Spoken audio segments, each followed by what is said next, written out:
Senang sekali kita di kesempatan pertama setelah tadi sudah dibuka oleh Kapten Mugen. Nah, ini kesempatan buat kita, rekan-rekan semua, anggota ISAA untuk bersilaturahmi, istilahnya mungkin bercurhat ria. Karena para narasumber yang hadir di hadapan kita sekarang, itu benar-benar sangat berkaitan dengan kegiatan bisnis kita.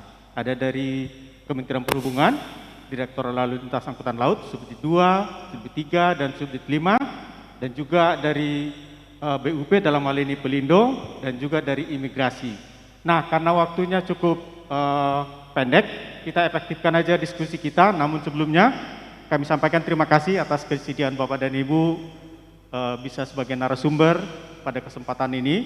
Mohon berkenan nanti kalaupun ada nanti yang bertanya lebih jauh tentang kesulitan-kesulitan, ataupun usulan-usulan mohon ditampung, dan untuk itu kami coba kita boleh sepakati alokasinya untuk masing-masing narasumber diberi kesempatan untuk memberikan pemaparan, boleh di podiumnya masing-masing 10 menit kalau berkenan.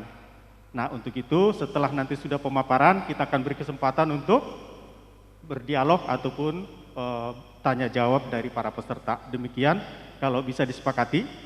Baik, untuk kesempatan pertama mungkin kami undang dari Subdit 2, silahkan.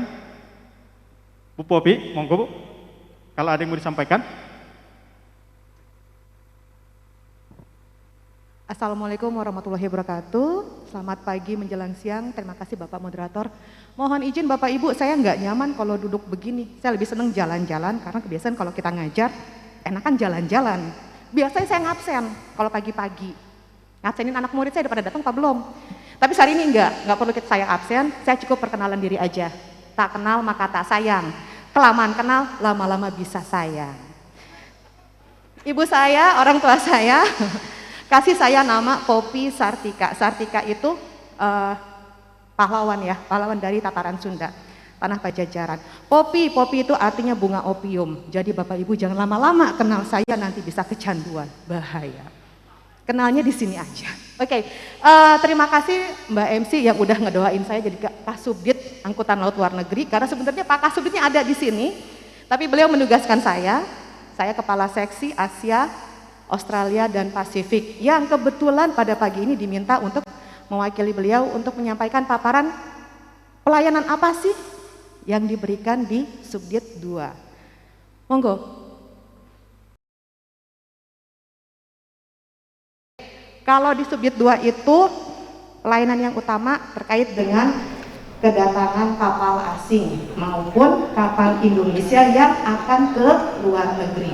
Next, dasar hukumnya, kita ada banyak dasar hukum di sini. Induknya, core of the core, inti dari inti tetap Undang-Undang 17 tahun 2008. Kemudian ada berbagai macam aturan-aturan di sini, dasar hukum kami, termasuk PM2 tahun 2021 untuk yang mengajukan permohonan PPKA untuk pekerjaan yang dilakukan oleh kapal asing. Pekerjaan tertentu ya, nggak semua pekerjaan. Next.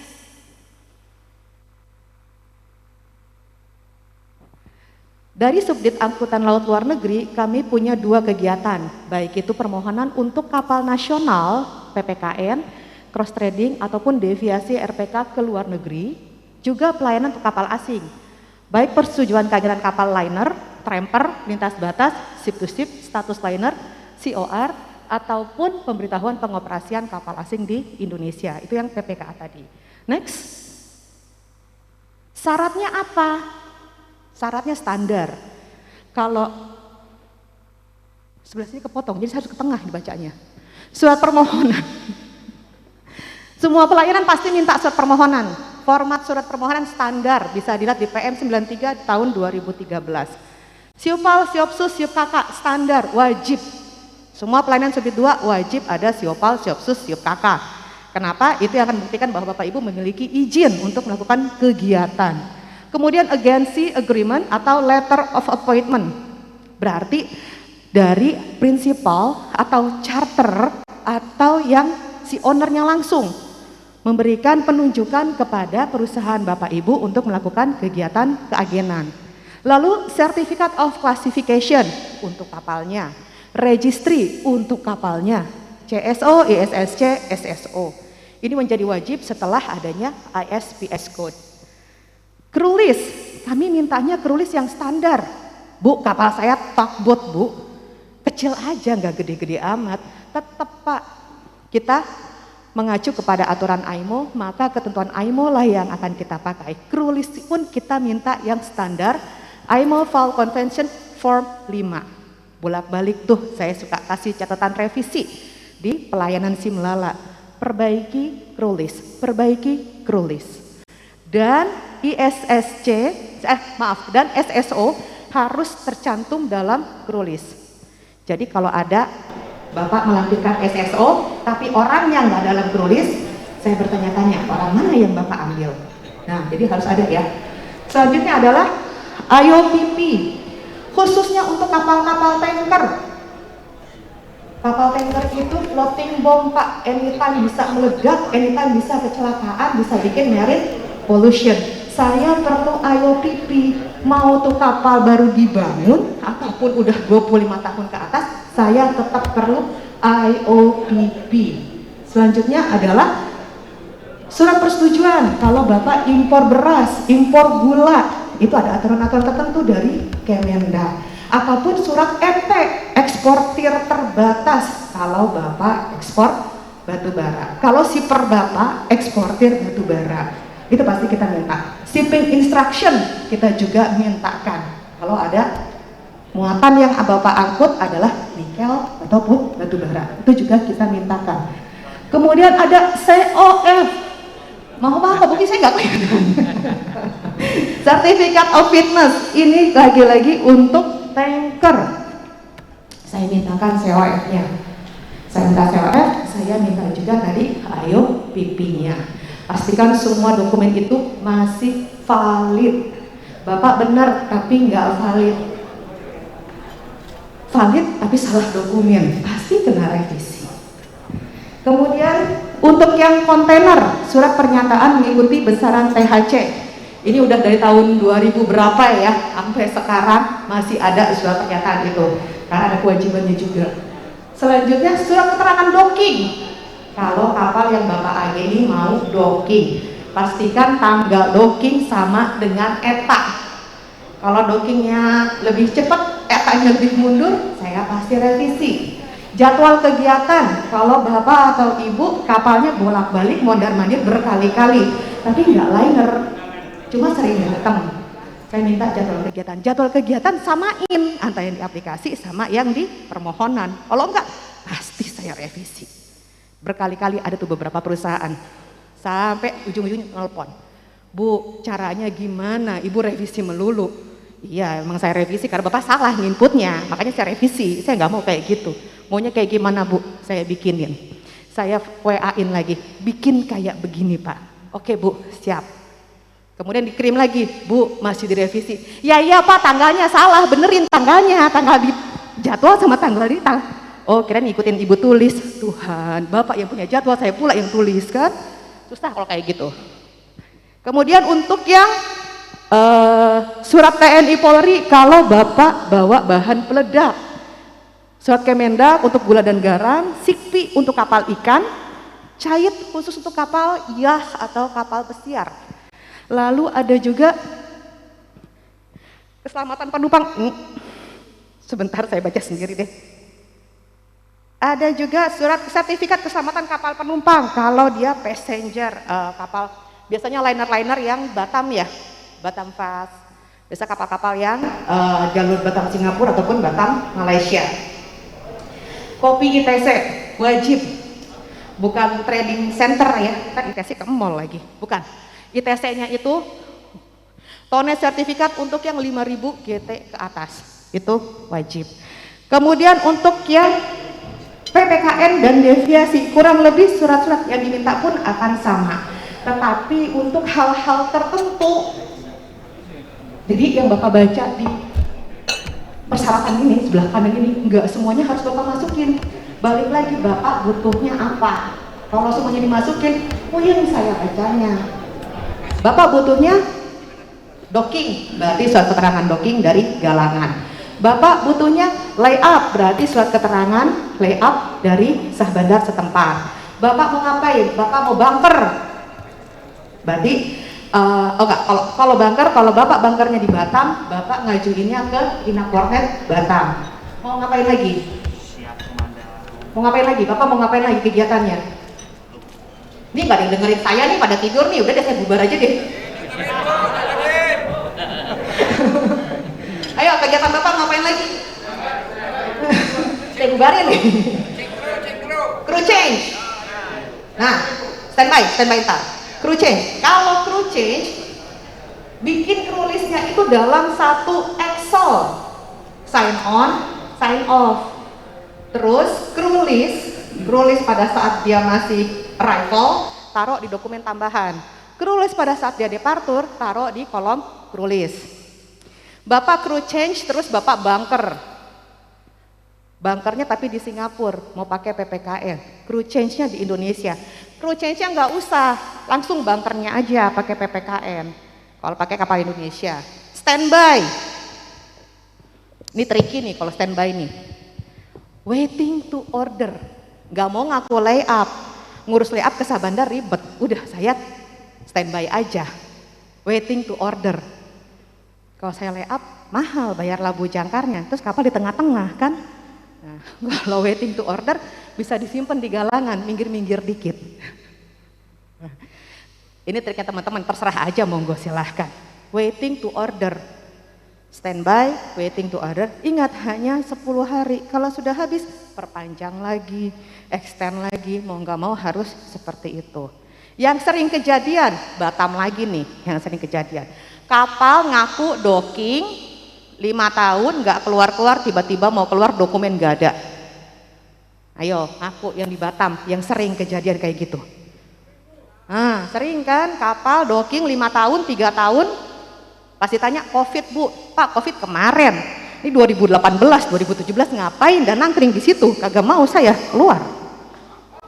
Nah pas mau keluar dokumen nggak ada semua, selesai wassalam. Saya akan mintakan Bapak untuk membuat surat pernyataan dari galangan. Ditandatangan di atas materai, menyatakan bahwa kapal tidak melakukan kegiatan komersil maupun kegiatan operasional. Ditandatangan di atas materai, kemudian surat pernyataan dari Bapak-Bapak selaku agen di atas materai juga, bahwa Bapak akan bertanggung jawab terhadap seluruh tanggungan, baik kepada negara maupun tanggungan komersil lainnya. Misalnya ada supply provision, misalnya ada service lain-lain, itu juga Bapak akan bertanggung jawab. Saya mintakan itu. Salvage. Kalau Bapak mau salvage, yang salvage itu bukan Bapak. Yang salvage itu bukan ABK, tapi yang salvage adalah perusahaan. Pihak ketiga, Bapak kan agennya. Kalau mau salvage berarti saya akan mintakan dokumen izin dari DIT KPLP ya, bahwa perusahaan yang mau melakukan salvage sudah punya izin salvage. Itu untuk salvage. Kemudian apa lagi?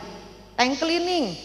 Kalau tank cleaning saya akan mintakan dokumen izin dari DIT Kapel bahwa perusahaan yang akan melakukan tank cleaning sudah memiliki izin itu dan juga izin dari KLHK. Bu banyak amat, catet Pak, ntar jangan nanya-nanya saya lagi tiba-tiba kena revisi. Aduh Bu Popi rese, emang saya harus rese, kenapa? Supaya Bapak lancar, saya aman. Kapal keluar, saya juga tenang. Jadi nggak ada yang, kalau ada masalah saya tinggal nunjuk, oh Bapak anu agennya. Tiba-tiba dia ngaku, oh itu klaim kapal saya, kenapa dikeluarin sama sah bandar? Udah dapat PKK, kok PKK-nya keluar? Ada yang tanggung jawab Pak. Kerjaan Bapak lancar, pekerjaan saya juga aman. Itu yang kita minta. Next. Coba 10 menit ya Pak ya? Oke. Ini adalah daftar pelabuhan yang terbuka bagi perdagangan luar negeri. Yang nggak ada di sini berarti harus pakai checkpoint. Checkpoint itu berarti di pelabuhan utama yang ada CIQ. Custom, Immigration, Karantin. Kalau pelabuhan-pelabuhan yang nggak ada CIQ-nya, mereka harus checkpoint ke pelabuhan-pelabuhan yang terbuka ini. Next. Baik, bismillahirrahmanirrahim. Assalamualaikum warahmatullahi wabarakatuh. Salam sejahtera kita semua. Om Swastiastu, Namo Buddhaya, salam sehat dan salam kebajikan. Yang terhormat kepada para peserta Rakernas ISA, mohon izin seharusnya dari pimpinan kami, Kasubdit 3, Kapten Barto, melakukan pemaparan ini dikarenakan beliau sedang ada kegiatan lain, jadi saya mewakili terkait untuk pemaparan bahan materi tentang keagenan kapal, yaitu pada PM kita terbaru PM 59 tahun 2021. Terkait dengan keagenan kapal tersebut ini, yang sudah pastinya dasar hukumnya ada beberapa, yaitu yang awal adalah yang kita ketahui Undang-Undang 17 tahun 2008 tentang pelayaran, yang mana pada isinya yaitu pasal 31 sampai 36 yang terkait dengan penyelenggaraan usaha jasa terkait, dan juga dari dalam tarif usaha jasa terkait. Selanjutnya yaitu PM 93 tahun 2013 tentang penyelenggaraan perusahaan angkutan laut, yang mana di dalamnya juga terdapat beberapa item, jenis perizinan, tata cara pengajuan dan SOP, pengawasan, dan ketentuan lain. Dan juga lanjut untuk peraturan berikutnya PM 24 tahun 2020 tentang integrasi pelayanan perizinan berusaha secara elektronik sektor perhubungan, yang mana dalam ini melakukan pengajuan melalui satu pintu OSS dan juga integrasi Simala dan OSS. Kemudian pada PP 20 2010 tentang angkutan di perairan pada pasal 90 dan pasal 152 sampai 153 yang berisi dengan kegiatan dan kewajibannya. Dilanjutkan dengan PP 61 tahun 2009 tentang kepelabuhanan, yaitu yang berisi antara kepelabuhanan, jasa kepelabuhanan, Tersus, dan TUKS. Dan pada PM 65 tahun 2019 tentang pengusahaan keagenan kapal, yang mana di dalamnya ada penyelenggaraan dan pengusahaan, kewajiban usaha, tarif, dan pengawasan. Untuk peraturan yang terbaru, yaitu kita akan bicarakan amandemen regulasinya pada Undang-Undang Nomor 11 Tahun 2020 tentang Cipta Kerja, yang pada pasal 31 usaha jasa terkaitnya dan pasal 32 ujata oleh badan khusus. Nanti pada PP 5 2021 tentang penyelenggaraan perizinan berusaha berbasis resiko. Pada pasal 282 yaitu pengawasan rutin dan insidental. Pasal 317 berupa sanksi untuk bagi para pelaku usaha. Lampiran 1 persyaratan, kewajiban, waktu pemenuhan kewajiban. Selanjutnya pada PP 7 tahun 2021 tentang koperasi dan UKM, yang mana disebutkan pada pasal 35 terkait kriteria modal, yaitu mikro dengan modal sampai dengan 1 miliar, kecil 1 sampai 5 miliar, menengah antara 5 miliar dan 10 miliar. Dan juga kriteria hasil penjualan tahunan mikro yang paling banyak 2 miliar, untuk kecil lebih dari 2 miliar sampai dengan 15 miliar, untuk menengahnya lebih dari 15 miliar sampai dengan 50 miliar. Kemudian untuk aturan berikutnya, Perpres 10 tahun 2021 tentang penanaman modal, yang mana pada pasal 7 dijelaskan untuk penanaman modal asing nilai investasi lebih dari 10 miliar di luar tanah dan bangunan. Dan yang terakhir yang aturan kita terbaru yaitu PM 59 tahun 2021 tentang penyelenggaraan usaha jasa terkait dengan angkutan di perairan, yang mana pada bab 9 pasal 72 yang mengatur terkait penyelenggaraan keagenan kapal. Next. Untuk keagenan ini terbagi atas dengan agen umum dan subagen, yang mana undang-undangnya sudah disebutkan dari awal tadi, ada Undang-Undang 17 tahun 2008, PP 20 2010, Undang-Undang 17 2008, PM 93, dan terakhir PM 59 tahun 2021. Dan untuk saya jelaskan PM 59 2021 ini terkait dengan penunjukan keagenan kapal dapat sebagai agen umum atau general agent untuk mengurus kepentingan kapal berbendera asing.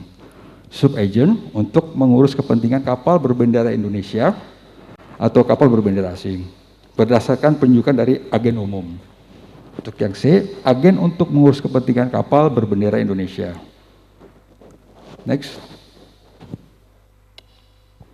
Untuk kegiatan usaha kegiatan kapal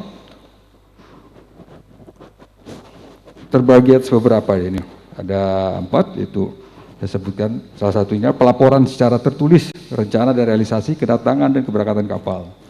Kedua, penyerahan dokumen kapal kepada pemerintah pusat, pengurus jasa, kepelabuhanan, penyelesaian isi bunker, perbekalan, penunjukan PBM, penyelesaian dok yang habis masa berlakunya, dan pemungutan uang tambang atas perintah pemilik kapal.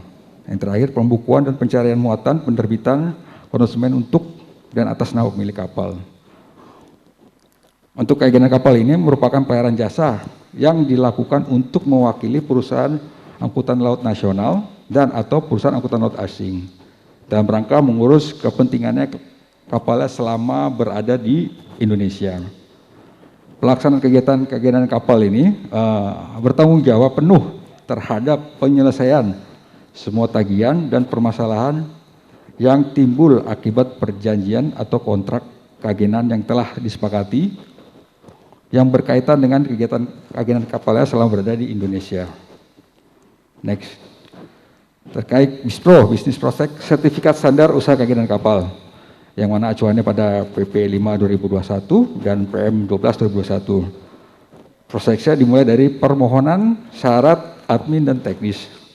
Dimasukkan melalui OSS, diverifikasi admin, setelah itu akan keluar NIB dan sertifikat standar usaha yang belum terverifikasi.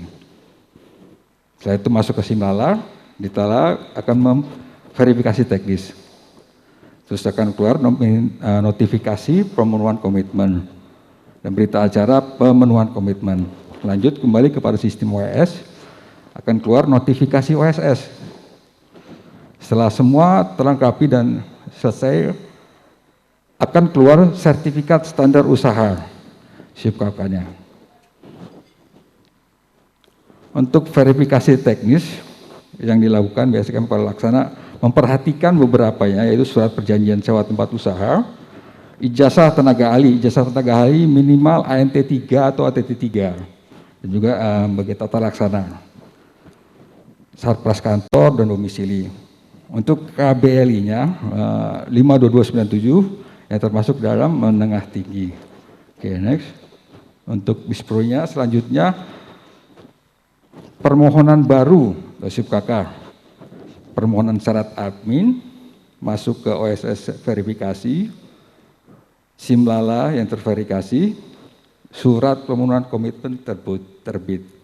Setelah itu akhirnya akan keluar sertifikat standar usaha keagenan kapal. Untuk pemutakhiran endos biasa dilakukan selama 2 tahun. Setelah 2 tahun diendos kembali. Persyaratan seperti awal tadi semua melalui permohonan syarat admin, yaitu masuk melalui OSS dan dilanjutkan kepada Simlala. Barulah akhirnya outputnya akan keluar sertifikat standar pemutakhiran terbit. Next, untuk pembukaan kantor cabang.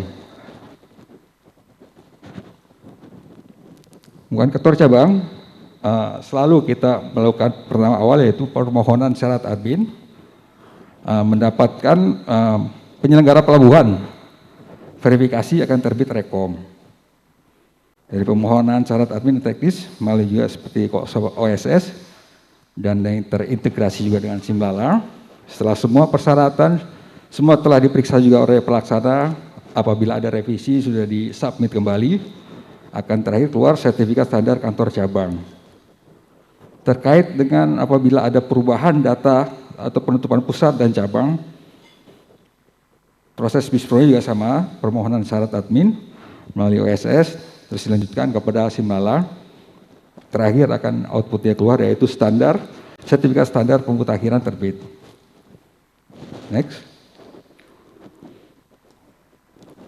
Untuk evaluasi, evaluasi endorse yang tadi sudah awal diinformasikan, dilakukan setiap 2 tahun sekali. Apakah evaluasi yang dilakukan? Nah, akan meliputi pembukaan dokumen syarat, yang mana pada PM59 pasal 11, SWK, laporan tahunan 2 tahun terakhir, kita periksa juga laporan keuangan, dan terakhir berita acara, verifikasi admin dan teknis dari penyelenggara pelabuhan. Untuk verifikasi teknisnya, alamat kantor, surat domisili, sarana dan prasarana sesuai persyaratan. Terkait evaluasi ini, Menteri melakukan evaluasi setiap 6 bulan sekali atau per semester terhadap kegiatan usaha. Untuk tim terpadu, unsur hukum dan teknis, dilakukan oleh beberapa penyelenggara pelabuhan, serta melibatkan juga asosiasi. Terkait apabila dalam evaluasi tersebut kita akan melakukan tindakan, dalam hal evaluasi ditemukan ketidakseimbangan antara pengguna dan jumlah perusahaan keagenan kapal, Menteri dapat menghentikan sementara persetujuan atau keagenan kapal tersebut. Untuk kantor cabang, untuk menunjang peningkatan pelayanan terhadap usaha kapal yang diageninya, perusahaan keagenan kapal dapat membuka kantor cabang di pelabuhan atau terminal khusus di Indonesia. Pertimbangannya dengan memeriksa keseimbangan antara permintaan dengan penyedia pelayanan jasa kapal di pelabuhan atau terminal khusus, dan juga peluang dan kesempatan kerja untuk bagi penduduk setempat.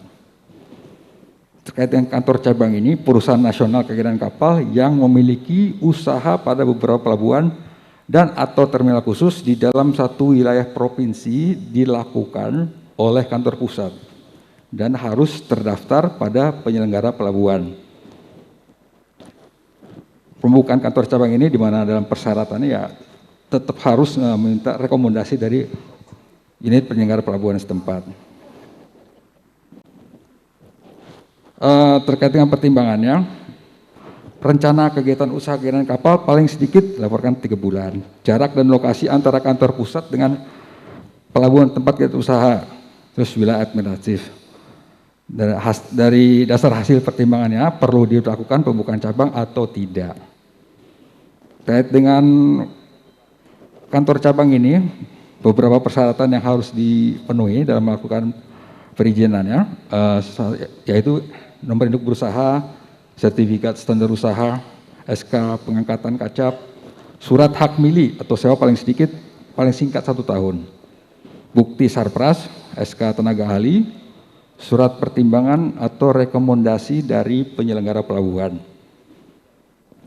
Terkait pelaporan, perusahaan keagenan kapal melaporkan kepada penyelenggara pelabuhan setempat setelah memperoleh persetujuan pembukaan cabang. Next. Untuk terkait sanksi, kita ada beberapa tahap sanksi admin, terus dilakukan 3 kali berturut-turut, baru terakhir pembekuan atau pencabutan langsung. Untuk sanksi admin ini, setiap pelaku usaha yang berdasarkan hasil pengawasan ditemukan ketidaksesuaian atau pelanggaran terhadap perizinan berusaha di sektor transportasi dikenai sanksi administratif berupa peringatan tertulis.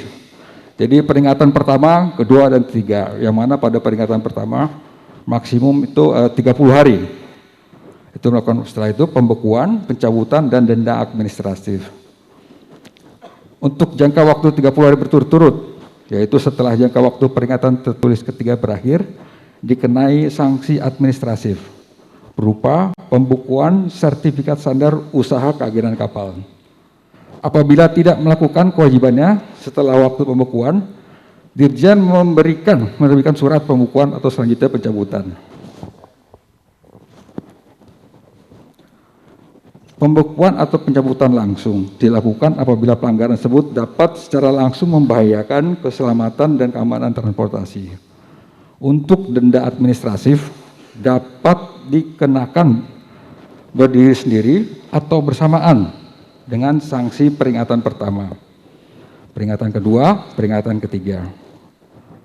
Pembukuan perizinan berusaha dan pencabutan perizinan berusaha dihitung berdasarkan jumlah poin pelanggaran Apabila melakukan pelanggaran ada beberapa, kita kena besaran tarif denda sekitar 100.000 untuk satu poinnya.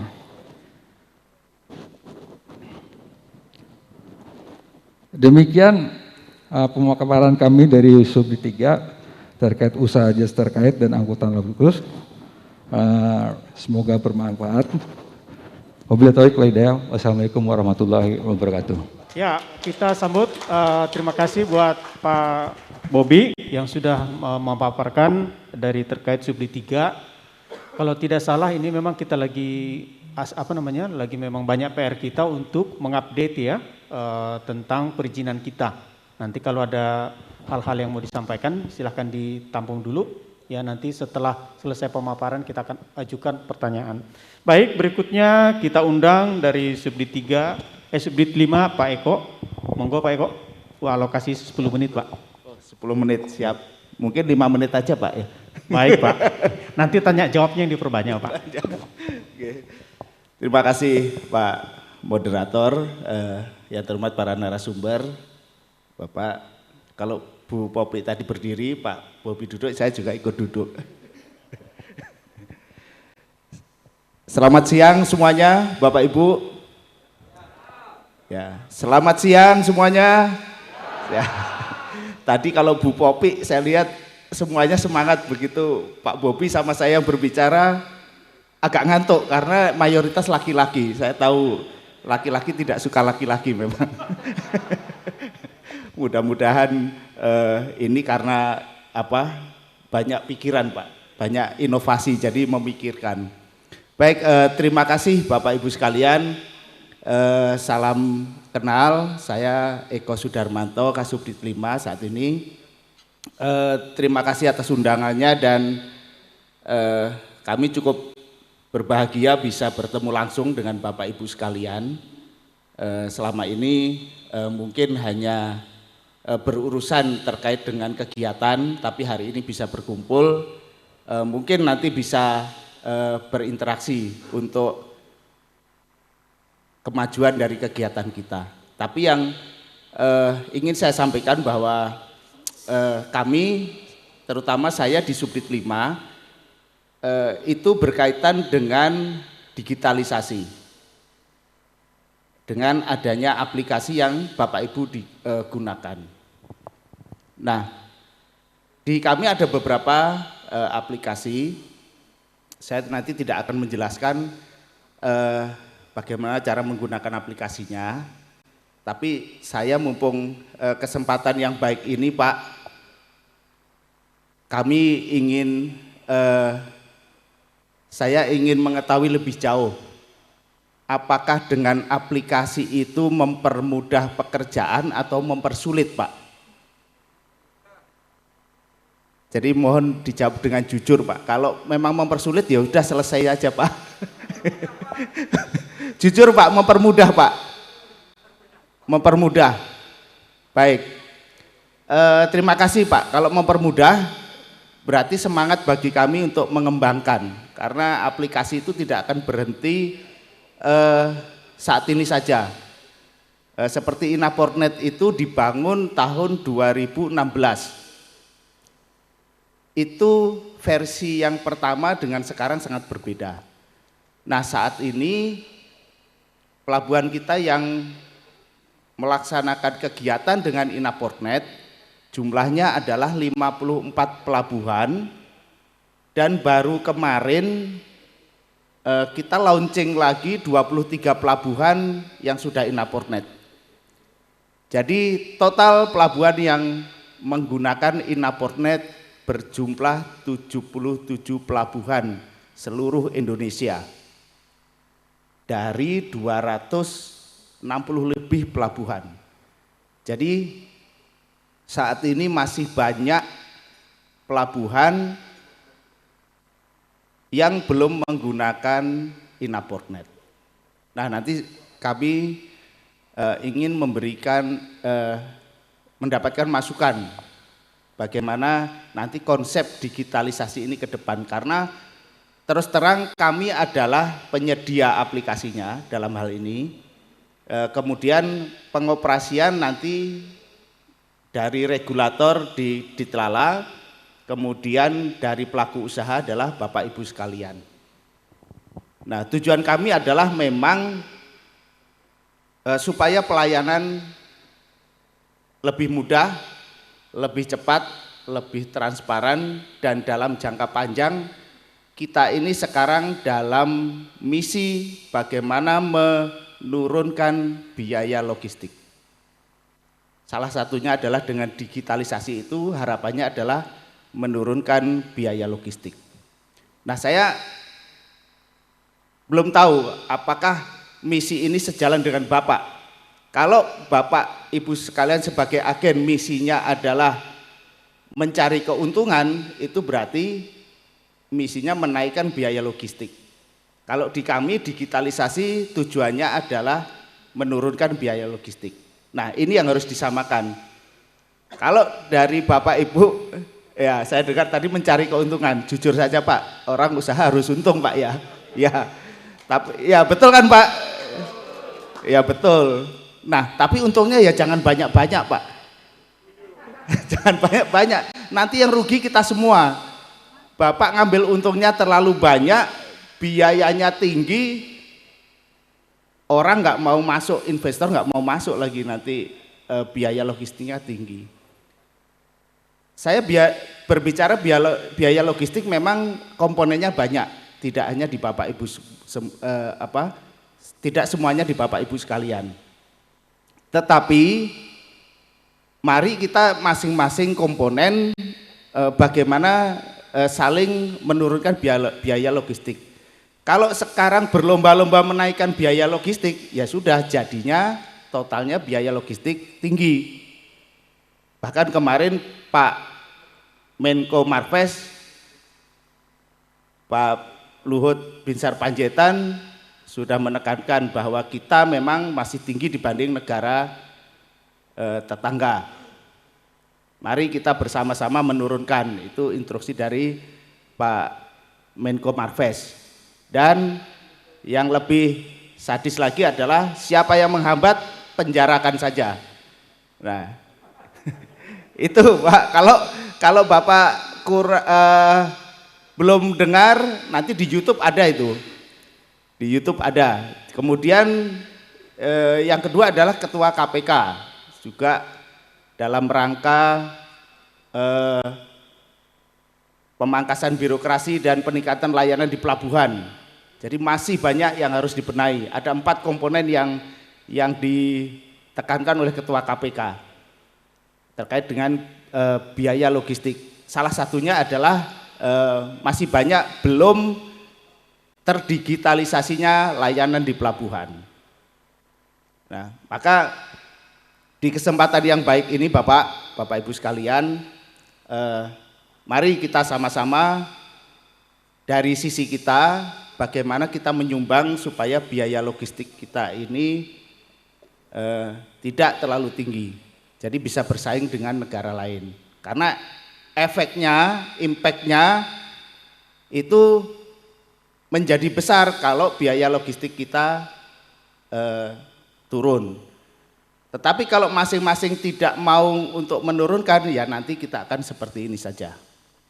Nah, saya kembali ke tugas kami di Direktorat Lalu Lintas dan Angkutan Laut.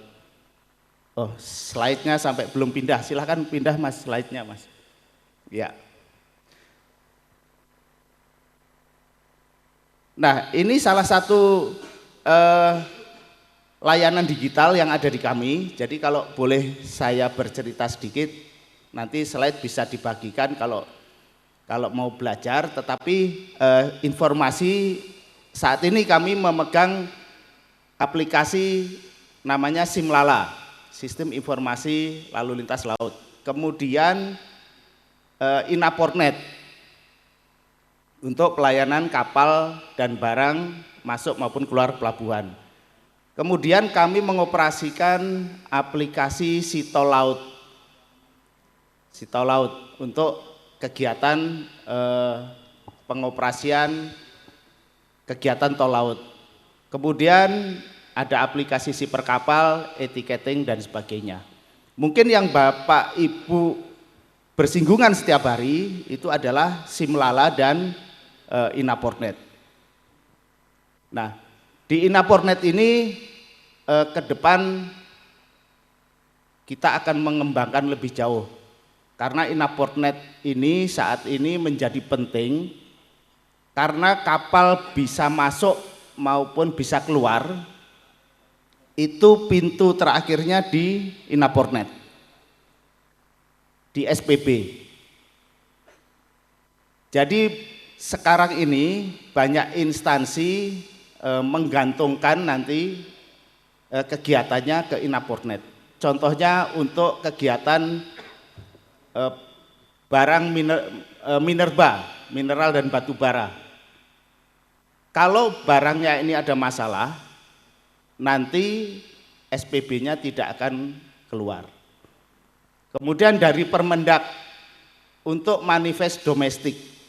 Saat ini lalu lintas barang domestik itu belum tercatat secara proporsional. Kalau barang ekspor dan impor itu ada catatannya, tetapi barang domestik di dalam negeri itu belum tercatat. Kementerian Perdagangan sudah mengeluarkan Permendak 92 tentang kewajiban melaporkan manifest barang di dalam negeri. Tetapi Kementerian Perdagangan belum punya perangkat untuk bagaimana mewajibkan pemilik barang atau cargo owner mencantumkan manifest domestiknya. Salah satunya nanti melalui Inapornet. Kalau persyaratan itu belum dipenuhi, maka sah bandar tidak akan mengizinkan kapal itu berangkat. Kemudian dengan pembayaran PNBP, nanti akan dibuatkan skema single billing. Pembayaran cukup hanya 1 kali untuk beberapa kegiatan. Nah, itu nanti juga akan melalui Inapornet. Kemudian kaitannya dengan nasional logistik ekosistem. Setelah terbitnya Impres 5 tahun 2020 tentang nasional logistik ekosistem, maka aplikasi-aplikasi yang ada di tiap-tiap instansi itu ke depan akan dikolaborasikan. Kalau saat ini semua instansi sudah mempunyai aplikasi, tetapi masih berjalan sendiri-sendiri, akibatnya adalah para agen pelaku usaha akan menginput data pada satu instansi, kemudian berpindah ke instansi lain, menginput data lagi, selesai ke instansi lain lagi, menginput data lagi. Betul atau tidak Pak ini? Seperti itu ya Pak ya. Bahkan yang diinput mungkin sama seperti yang diinput di instansi sebelumnya. Nah, ke depan sekarang sedang dikerjakan berdasarkan Impres 5 tahun 2020 tadi, aplikasi-aplikasi ini akan terkolaborasi sehingga pengguna jasa cukup 1 pintu, kemudian data itu mengalir ke masing-masing instansi. Jadi pintunya nanti dikelola oleh Lembaga Nasional Single Window, kemudian sistem dari LNSW ini akan berhubungan dengan sistem dari instansi-instansi yang terkait. Nah, ini harapannya adalah supaya pengguna jasa lebih mudah, lebih cepat, dan lebih transparan. Nah, memang Inapornet dalam perkembangannya itu mengalami beberapa kendala. Seperti yang disampaikan pada saat webinar dari Strategi Nasional Pencegahan Korupsi, bahwa walaupun di pelabuhan itu sudah ada Inapornet, namun masih ada beberapa pelabuhan tetap menggunakan aplikasi lain di luar Inaportnet. Ini nanti yang akan ditertibkan. Sudah ada rekomendasi dari tim nasional Stranas BK bahwa satu-satunya aplikasi yang digunakan di pelabuhan dari Kementerian Perhubungan adalah Inaportnet, supaya nanti menjadi satu data, kemudian mudah dikontrol dan bisa dimonitor dari pusat. Kalau sekarang masih banyak menggunakan aplikasi di luar Inaportnet, data ini tidak bisa dikontrol dari pusat.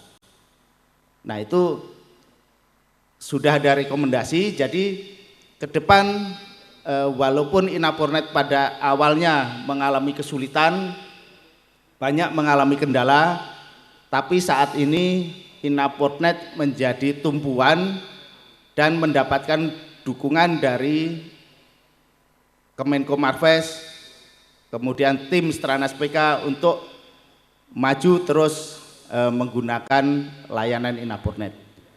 Jadi pada awal-awal pembangunan Inaportnet kita masih sanksi apakah ini bisa berjalan, tetapi hari ini, tahun ini kita yakin karena sudah mendapatkan dukungan secara nasional.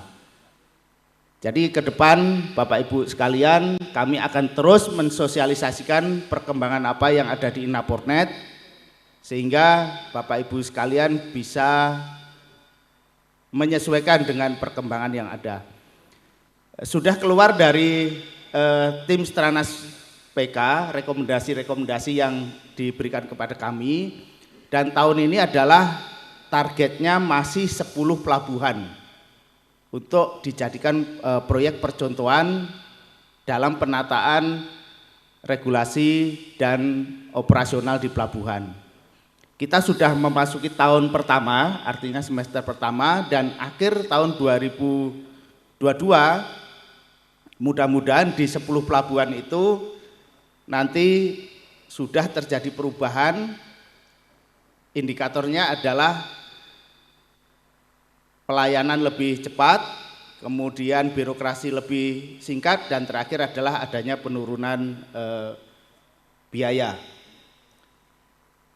Untuk 10 pelabuhan saya sebutkan diantaranya adalah Pelabuhan Belawan, kemudian Pelabuhan Tanjung Priok, Pelabuhan Tanjung Perak Surabaya, Pelabuhan Soekarno-Hatta Makassar, Pelabuhan Batu Ampar di Batam, kemudian Pelabuhan Merak di Banten, Pelabuhan Tanjung Mas Semarang, Pelabuhan Semayang di Balikpapan, Pelabuhan Kendari, dan terakhir Pelabuhan Samarinda. Ini adalah pelabuhan yang dijadikan pilot project untuk penataan mekanisme pelayanan di pelabuhan, termasuk nanti bagaimana semua Tersus dan TUKS melaksanakan kegiatan harus melalui Inaportnet. Jadi ini yang kami sampaikan, bahwa nanti ke depan kita akan melakukan pembenahan untuk pelayanan di pelabuhan yang tujuannya nanti terakhir adalah penurunan biaya logistik. Saya rasa demikian Pak Moderator, karena waktunya tadi saya 5 menit mungkin sudah lebih ya. Kalau begitu saya akhiri. Terima kasih semuanya, mohon maaf apabila ada yang salah. Baik, terima kasih Pak Eko. Kita sambut tepuk tangan. Cukup menarik apa yang dipaparkan oleh Pak Eko dari Subdit 5. Kata clue-nya tadi, agen menaikkan keuntungan itu seolah-olah identik dengan menaikkan biaya logistik. Dengan ini kita menyatakan tidak Pak Eko. Tidak. Bagaimana kita membuat prinsipal kita senang. Kalau senang artinya layanannya cepat, itu berarti kaitannya dengan sistem yang Bapak bangun. Ya, namun mungkin pelaksanaannya di lapangan barangkali ada kendala-kendala, ya nanti bisa diajukan pertanyaan konsultasi ke Pak Eko ya dari Subdit 5. Pak Eko kalau nggak salah di setiap diklat sering sudah memfasilitasi kita ya Pak ya. Saya pikir kita udah cukup kenal. Nah mungkin rekan-rekan yang belum pernah ikut diklat keagenan kapal ya boleh ya menanyakan lebih lanjut. Baik, kita tuntaskan dulu dari narasumber semuanya, masih ada 2 lagi. Yang berikutnya dari Regional 2 Pelindo. Silakan Cap, waktu 10 menit, silakan. Baik, makasih. Bismillahirrahmanirrahim. Assalamualaikum warahmatullahi wabarakatuh. Salam sejahtera bagi kita semua. Pada kesempatan yang berbahagia ini kami akan menyampaikan sekilas mengenai, mohon maaf mungkin yang slide yang pertama. Oh langsung ya, ini ya Region 2 ya. Perkenalkan, nama saya Medi Kusmana, saya Kepala Divisi Head di Region 2 yang dulu adalah Pelindo 2. Sekarang kami sudah bersatu, jadi sudah tidak ada lagi Pelindo 1, 2, 3, 4, merger di tanggal 1 November ini. Jadi kami terbagi hanya karena berdasarkan satu perintah gugus tugas, yaitu Region 1 yang dulunya Pelindo 1, saya di Region 2 sebagai divisi operasinya. Mohon izin kami menyampaikan beberapa figur rencana pengembangan kami, sehingga dengan pengembangan kami ini Pelindo terutama Region 2 bisa bersinambungan dengan ISA, sehingga sama-sama kita sebagai partner bisnis menuju langkah yang lebih baik ke depan. Mungkin itu saya sampaikan di sini. Next slide. Ini adalah Pelindo 2 yang sekarang sudah berubah menjadi Region 2. Tetap kita menangani 12 cabang. Next. Mohon izin saya percepat ya. Dari sini terdiri dari beberapa pelayanan kapal, barang rupa-rupa, dan pelayanan penumpang. Jadi dari masing-masing ini di bawah saya ada 5 departemen, yaitu departemen pelayanan kapal, barang rupa-rupa, dan penumpang. Dan satu lagi ditambah dengan departemen pelaporan. Jadi bapak-bapak kalau misalkan di operasi ada kendala mungkin disampaikan bisa langsung melewati saya, terutama di sisi Region 2-nya. Next slide. Ini misi kami Pak. Tentunya kami juga ingin besar bersama-sama dengan bapak-bapak yang ada di sini. Kami tidak ingin besar sendirian. Saya yakin Bapak senang, Bapak bahagia atas pelayanan kami. Tentu merupakan salah satu parameter buat kami sehingga kami bisa sama-sama menyatakan bergandengan menuju ke langkah yang lebih baik. Next. Bapak-bapak, mohon izin sebagai laporan di sini, apa sih yang akan diperbuat oleh Region 2 untuk ke depan sehingga bapak-bapak bisa ikut kami tunggu kiprah-kiprah Bapak bergandengan di kami. Proyek strategis kami yang pertama adalah di Terminal Kalibaru Pak, Kalibaru dan New Priok Entrance Access. Kemudian ada satu lagi di sisi Pontianak Pak, kami sudah membangun terminal dan kawasan pendukung yaitu di Pelabuhan Kijing. Di sana memang semuanya masih serba baru Pak. Di Kijing itu kami harapkan peran bapak-bapak juga ikut bersama-sama membesarkan Pelabuhan Kijing karena di situ potensi untuk berkembang lebih besar itu sangat baik sekali. Next. Ini saya sampaikan untuk yang NPCT 1 Pak, ini sudah on progress. Kalibaru Terminal Development, Terminal 1, kemudian yang keduanya Container Terminal City 2 Pak, di fase berikutnya ongoing proses di CY57 dan channel dan lingkaran putar untuk kapal-kapal yang besar. Berikutnya proyek yang akan kami tunggu di upcoming project Kalibaru Terminal fase 1B, City 2, PT 1, dan sekarang lagi pembangunan construction tender. Dan yang keenam Kalibaru Terminal fase 1B paket City 3. Ini bisa dilihat ke arah gambaran Pelabuhan Tanjung Priok ke depan. Bisa dilihat bapak-bapak aspek teknisnya, kita panjangnya nanti ke depan itu sekitar kurang lebih 7 km dengan area backup sampai 18 hektar. Di sini kita terikat dengan connecting bersama kawasan Berikat Nusantara KBN, kemudian dengan adanya jalan tol Cibitung sehingga dapat mengurangi yang sekarang ini potensi macetnya di Tanjung Priuk sangat cukup tinggi ya. Dan aspek-aspek lainnya termasuk NPA dan PSN kemudian melakukan pengembangan sesuai dengan peraturan Presiden nomor 36 tahun 2012. Mungkin itu yang dapat kami sampaikan. Next. Bapak-bapak, sebagai laporan kemarin tuh berusaha kita sampaikan di Terminal Kijing itu, saya sudah beberapa kali ke sana, terminalnya bagus sekali Pak, menunggu sentuhan tangan-tangan dari ISA, terutama bapak-bapak semuanya.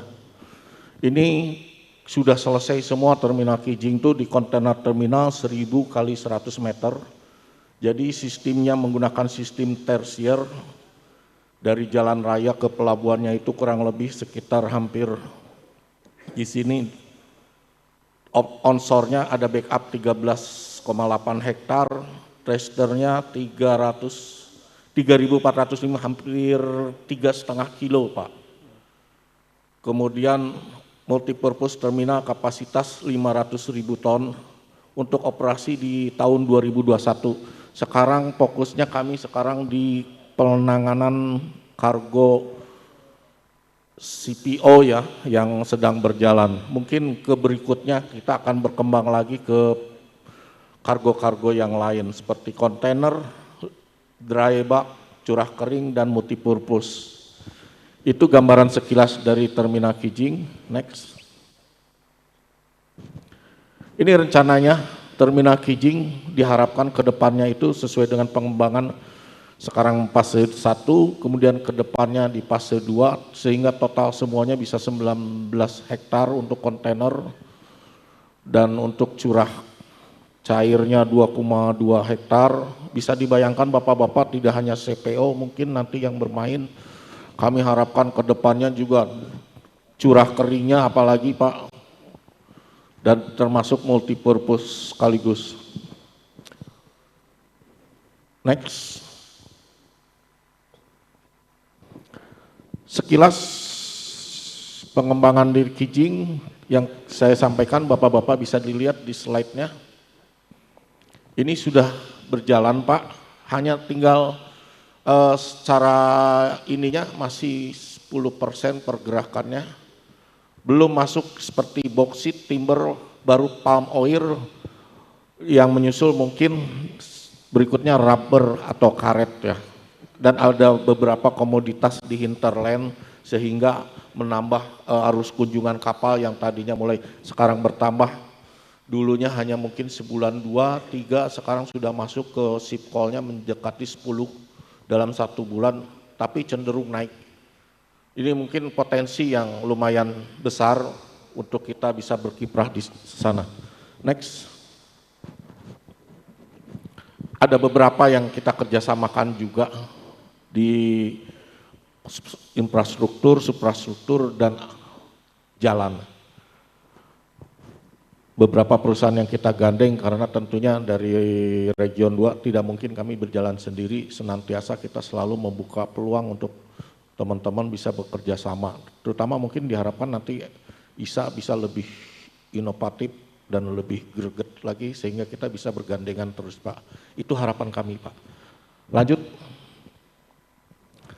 Kami harapkan bisa sama sejalan, saya lihat tadi awalnya ISA itu punya visi misinya yang jelas dengan di atasnya itu senior-senior semua. Makanya Pelindo itu belajar sama ISA, kenapa ISA bisa menjadi satu dalam satu Nusantara. Makanya Pelindo 2 berebut cepat-cepat menjadi Pelindo Persero, gabungan dari Pelindo 1, 2, 3, 4. Jadi kita bisa lebih bergandengan tangan lagi.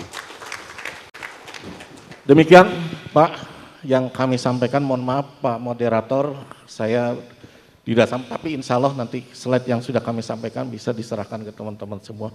Wabillahi taufiq wal hidayah, wassalamualaikum warahmatullahi wabarakatuh. Baik, terima kasih Cap, menarik sekali pemaparan dari Kapten, mewakili dari Pelindo. Bayangan kita ke depan dengan bersatunya, bukan merger ya, bersatunya Pelabuhan Indonesia jadi satu, standarnya semua, kualitasnya, harapannya gitu ya. Dan itu juga kita menjadi duta-duta informasi nanti ke prinsipal kita Cap. Ya, jadi kita memang bergandengan tangan. Baik, nanti mungkin ada beberapa pertanyaan mungkin nanti akan diajukan. Nah, ada satu lagi narasumber kita yang sangat penting juga bagi kita ya. Mungkin sering kita hadapi banyak hal-hal mungkin yang belum terjawab dalam pikiran kita dalam melaksanakan kegiatan bisnis yang terkait dengan imigrasi. Nah, pada kesempatan ini kita coba dengar pemaparan dari Pak Raden yang dari kantor imigrasi. Nanti silahkan, beberapa kali ada hal-hal yang mau diajukan, kendala-kendala yang dialami selama ini dalam penanganan kegiatan kapal, boleh nanti diajukan. Silakan Pak Raden, kami beri kesempatan, alokasi 10 menit Pak. Ya, terima kasih. Mungkin saya singkat aja Pak ya, karena tadi Pak Eko 5 menit, mungkin saya lebih cepat mungkin ini. Ya, terima kasih Bapak Moderator, yang terhormat, para narasumber, Ibu Popi, Pak Bobi, Pak Eko, Pak Medi, yang sangat luar biasa penyampaiannya, yang sudah disampaikan dengan sangat baik dan lengkap ya menurut saya. Assalamualaikum warahmatullahi wabarakatuh. Selamat siang. Om Swastiastu, Namo Buddhaya, salam kebajikan. Saya mewakili Bapak Kepala Kantor Imigrasi Kelas 1 Tanjung Priuk yang seharusnya hadir, namun beliau berhalangan karena ada kegiatan di luar. Maka saya yang mewakili untuk kegiatan pada hari ini. Saya merupakan kasubsi Riksakim di Pelabuhan Tanjung Priuk ya. Jadi saya dari Kantor Imigrasi Tanjung Priuk ya. Terhormat juga nih para peserta Insa Jaya, terima kasih atas undangannya. Isa. Di sini kemarin saya diminta untuk memberikan paparan mengenai kegiatan crew change ya di saat pandemi. Mungkin tidak banyak, mungkin slide-nya sudah ada. Ya, oh nggak kelihatan. Oke. Pertama dari fungsi keimigrasian ya secara umum Pak. Jadi keimigrasian itu memiliki bagian urusan pemberian negara, antaranya pelayanan keimigrasian, keamanan negara, fasilitator pembangunan, kesejahteraan masyarakat, dan penegakan hukum.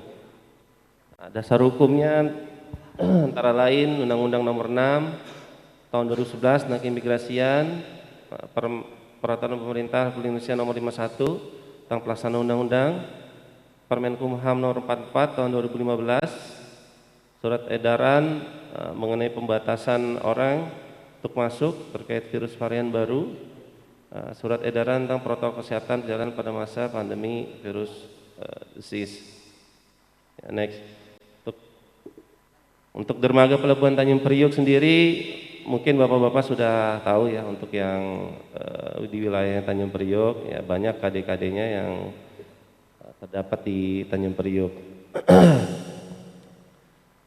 Mengenai pasal 9 Undang-Undang Nomor 6 Tahun 2011 tentang keimigrasian, yaitu setiap orang yang masuk atau keluar wilayah Indonesia wajib melalui pemeriksaan keimigrasian oleh pejabat imigrasi di tempat pemeriksaan imigrasi. Jadi setiap orang yang masuk wilayah Indonesia itu harus melalui TPI.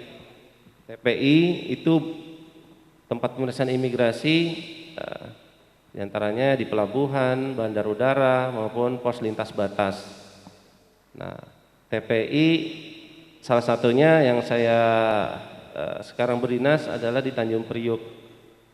Kemudian mengenai pasal 17 ketentuan, yaitu penanggung jawab angkut yang masuk atau keluar dari Indonesia dengan alat angkutnya wajib melalui tempat pemeriksaan imigrasi. 2. Penanggung jawab alat angkut yang membawa penumpang yang akan masuk dan keluar dari Indonesia hanya dapat menurunkan atau menaikkan penumpang di tempat pemeriksaan imigrasi. Kemudian pasal 18 Undang-Undang Nomor 6 2011 tentang kewajiban penanggung jawab alat angkut, antara lainnya itu penanggung jawab alat angkut yang datang dari luar wilayah Indonesia atau akan berangkat keluar wilayah Indonesia diwajibkan untuk salah satunya poin D, melarang setiap orang naik atau turun dari alat angkutnya tanpa izin pejabat imigrasi sebelum dan selama dilakukan pemeriksaan keimigrasian. Huruf H terkait crew change, ya, menanggung segala biaya yang timbul sebagai akibat pemulangan setiap penumpang dan atau awak alat angkutnya.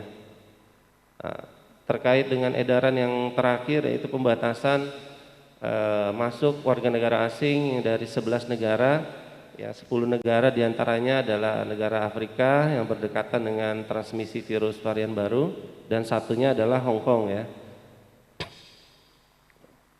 Untuk proses sign on sign off itu simple aja kalau di kami, Pak. Ya, para keagenan menyampaikan permohonan ya untuk kegiatan sign off dan sign on ke kantor imigrasi. Ya, kemudian nanti dilengkapi dengan berkas-berkas, dokumen-dokumen yang diperlukan untuk kegiatan sign on sign off. Kemudian nanti koordinasi dengan tugas apabila tanggalnya sudah ditentukan, kru tersebut akan turun, nanti akan dimonitor oleh petugas imigrasi di lapangan. Persyaratan sign on joint vessel antara lain yaitu permohonan secara manual maupun elektronik kepada petugas imigrasi. Terkait dengan situasi pandemi, untuk kegiatan crew change sebenarnya tidak jauh berbeda dengan yang sebelum-sebelumnya, karena crew change ini kan bukan barang baru, ya. Karena sudah pernah dilakukan sebelum-sebelumnya. Mungkin untuk di situasi pandemi saat ini agak berbeda. Ya, berbedanya kita menyesuaikan, Pak, dengan aturan-aturan dari Satgas Covid maupun nanti koordinasi juga dari teman-teman dari KKP Kesehatan mengenai kegiatan tersebut. Ya, mengenai tes PCR antara lain seperti itu, ya, hasil tes PCR, terus melampirkan hasil vaksin dosis lengkap untuk yang sign on, melampirkan visa, karena untuk join vessel membutuhkan visa, Pak, ya. Jadi untuk kru asing yang ingin bergabung ke alat angkut harus memiliki visa. Visa itu bisa diajukan ke Direktorat Jenderal Imigrasi, ya, ada halaman untuk subdit visa. Untuk subdit visa untuk kru yang akan berencana bergabung ke atas alat angkut.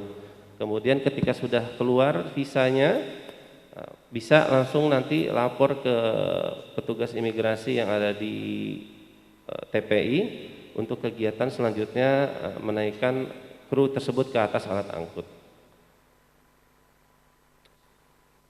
Melampirkan fotokopi buku pelaut, ya, mungkin ini yang untuk yang WNI, ya, WNI sebagai bahan dari kami juga, karena sebagai database, karena WNI juga kemarin juga banyak mungkin masalah, ya, untuk kru-kru yang WNI. Kita juga berusaha untuk memfilter juga.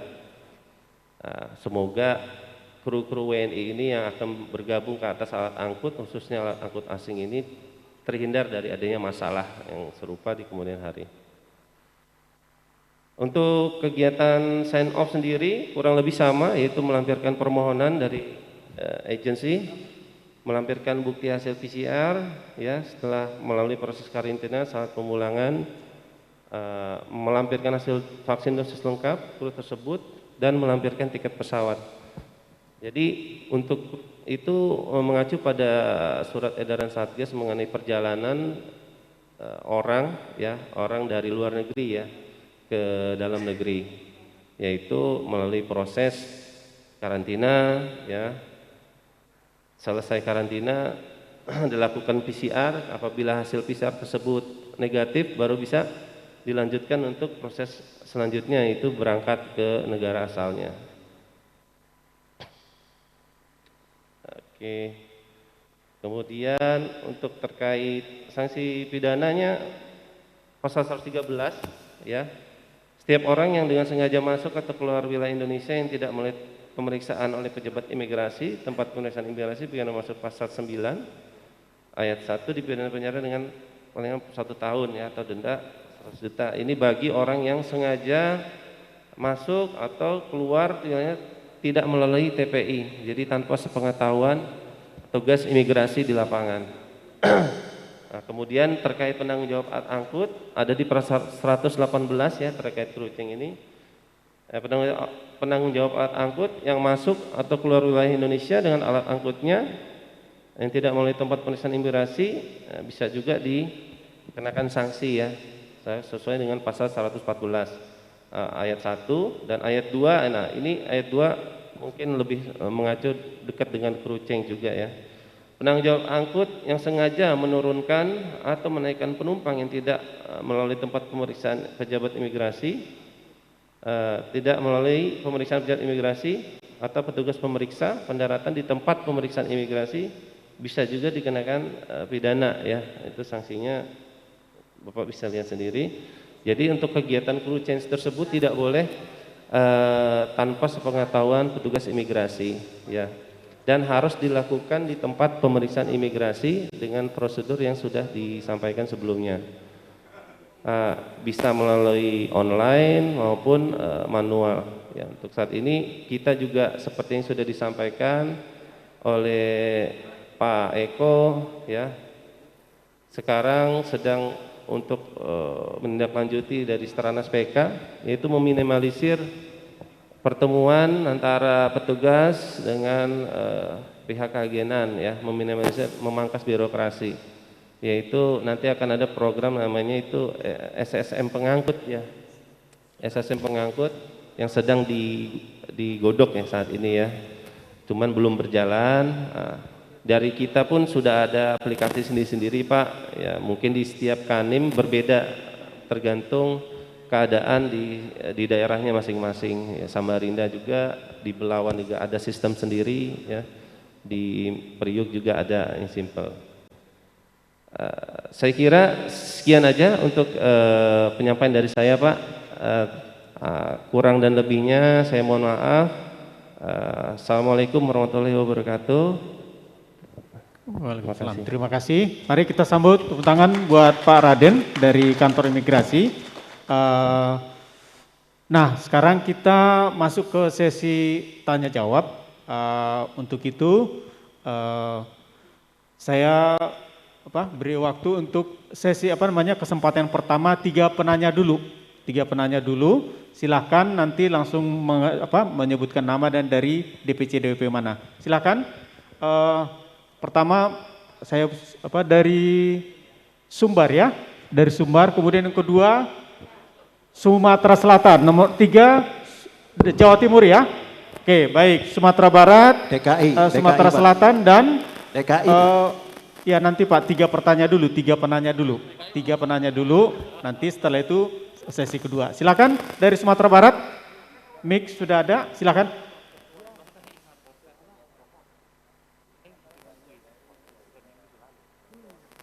Kalau langsung mau nanya ke narasumber yang mana silakan, atau boleh diajukan aja pertanyaan. Silakan. Mic-nya. Assalamualaikum warahmatullahi wabarakatuh. Perkenalkan, kami dari DPW Sumbar, Sumatera Barat, yang saya sebagai dari PT Unggul Sejahtera Raya. Perkenalkan, nama saya Melvi Dendri. Dalam kesempatan ini kami ingin menyampaikan beberapa hal. Ada harapan dan juga pertanyaan. Yang pertama, kami berharap apa yang sudah disampaikan oleh narasumber tadi, terutama pertama yaitu syarat-syarat berkaitan dengan administrasi bisa diselaraskan dengan semangat penyederhanaan dan pemangkasan birokrasi. Itu harapan kami yang pertama. Yang kedua, yaitu melalui Pak Subdit Lala, kita harap adanya penguatan peran KSOP sebagai simpul koordinasi lintas instansi di pelabuhan. Supaya jangan, apalagi bagi kapal-kapal yang sudah masuk di area pelabuhan, yang sudah labuh, jangan agen dipanggil-panggil oleh pihak lain. Yang sebenarnya masalah itu adalah ranahnya pihak KSOP. Nah, itu harapan kita yang kedua. Lalu yang berikutnya kepada Bapak yang dari Bapak Imigrasi dan juga mungkin Subdit Lala, kami harap agar mungkin pintu crew change untuk di Teluk Bayur bisa dibuka. Karena yang selama ini ada 5 pelabuhan, Teluk Bayur tidak termasuk di sana. Padahal di pantai barat Pulau Sumatera hanya satu-satunya pelabuhan Teluk Bayur yang menjadi pelabuhan internasional. Khususnya kapal-kapal yang kami saja menghandle bisa sampai 15 kapal untuk tujuan India dan Pakistan. Dan di sana ada kru Indonesia WNI. Kasihan, mau kemana mereka sudah habis kontrak, mau turun tidak bisa. Nah, ini yang jadi masalah yang kami rasakan, yang dapat kami temui keseharian dalam kegiatan handle di Pelabuhan Teluk Bayur. Lalu yang terakhir, juga kepada Bapak dari perwakilan dari imigrasi, kami ingin tahu bagaimana sebenarnya sikap atau apa yang harus dilakukan apabila ada kapal port clearance-nya dari luar negeri. Karena kita tahu Pak, kapal di laut ini kadang mengalami deviasi, sering mengalami deviasi. Jangankan dari luar negeri, dari dalam negeri saja, misalnya dari Cigading, Gresik, mau ke Dumai, kapal asing. Rupanya di Dumai kongesti. Sedangkan kapal sudah terlanjur berlayar dan melakukan port clearance dari Gresik ke Dumai. Akhirnya deviasi ke Teluk Bayur. Ataupun dari luar negeri sendiri Pak. Mungkin kalau dalam negeri masih bisa kita ini. Kalau dari luar negeri, kapal dari India, dari Pakistan menuju ke Jakarta, Tanjung Priuk atau kemana, karena ada masalah dengan mungkin kongesti tadi atau kesiapan muatan segala macam, akhirnya mereka deviasi ke pelabuhan lain. Lalu port clearance-nya tentu otomatis sudah tidak bisa lagi dikoreksi atau dirubah ke pelabuhan yang menjadi deviasi tersebut. Nah, itu dari keaturan imigrasi bagaimana menyikapi hal demikian Pak. Terima kasih. Assalamualaikum warahmatullahi wabarakatuh. Baik, terima kasih Pak Meldi. Berikutnya dari Sumatera Selatan, silakan. Kok Santo silakan.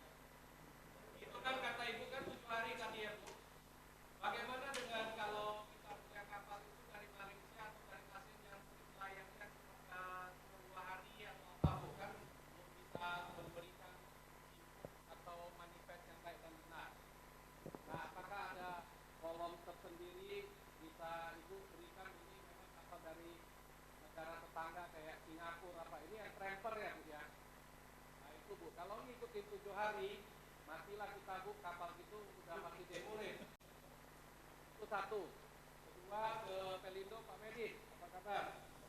Pak, kami menyambut gembira region Pelindo gabung, tapi Pak, tolong jangan itunya aja Pak, SDM-nya coba ditingkatkan Pak, karena sekarang kan Pelindo ini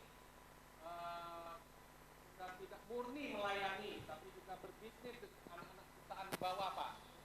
Tuh, kepentingan Bapak itu lebih besar di atas kepentingan yang umum sudah. Jadi pengaturan kapal aja itu kadang kalau ada kepentingan bapak-bapak atau order bapak-bapak itu lebih didahulukan. Saya kenal Pak Medi secara langsung, Bapak ini orang profesional dan orang yang baik Pak, mendahulukan benar-benar itu. Tapi kita sulit mau ketemu yang seperti ini lagi, yang bawah-bawah ini kalau tidak diketok dari atas tidak mau jalan. Di ini kita harus kasih pengertian, ini takut sana takut sini. Nah inilah Pak yang jadi kendala Pak, tolong Bapak silakan perbaiki dengan menjadi satu ini Pak. Ya, terima kasih Pak. Semuanya maaf ya suaranya ini Pak. Cukup kok? 2 pertanyaan tapi menggigit ya. Ya baik, harapan itu harapan. Baik, berikutnya dari Jawa Timur silakan Pak Romsi.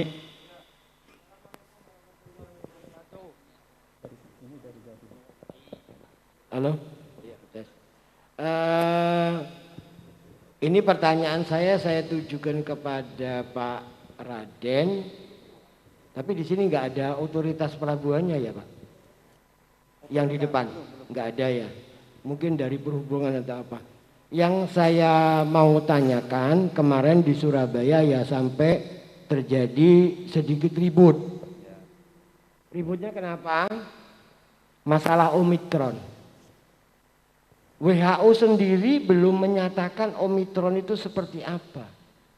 penularannya bagaimana dan bagaimana, tapi sudah ribut mau tahan kapal 14 hari. Nggak ada orang yang bisa tahan kapal kecuali pengadilan. Yang sakit, yang kena itu adalah orangnya, bukan kapalnya atau barangnya. Nah kemarin terjadi di Surabaya kapal dari Hong Kong yang mau masuk. Hong Kong itu juga ditengarai selain dari Afrika. Terus saya bilang, di dalam kapal itu kontainer, ada makanan, ada minuman. Kalau sampai kapal ditahan 14 hari, makanan dan minuman tersebut rusak atau nggak bisa lagi dikonsumsi, siapa yang mau ganti? Pak, kapal itu argonya seperti taksi, Pak. Setiap hari per day itu ada demo rate-nya. Terus akhirnya kita berunding dengan pihak karantina dan yang lainnya sebagainya, bisa diselesaikan, kapal tidak perlu ditahan 14 hari, dibikinkan perubahan SE-nya. Sekarang yang mau saya tanyakan sama Pak Raden, bagaimana Pak Raden di Jakarta ini untuk imigrasinya yang menanganin kapal-kapal yang berdampak B11529, Pak. Nah, kemarin juga sempat ribut bagaimana dengan ABK-nya. Kalau memang ABK-nya ada yang sakit, ya langsung jemput pakai ambulan, kita bawa ke rumah sakit PHC. Saya usulkan begitu. Bagaimana dengan ABK-nya? Saya bilang kalau memang itu dari negara yang memang betul-betul terjangkit, ABK tidak usah dan tidak boleh turun. Ada pertanyaan, kalau kekurangan makanan dan minuman di atas kapal bagaimana?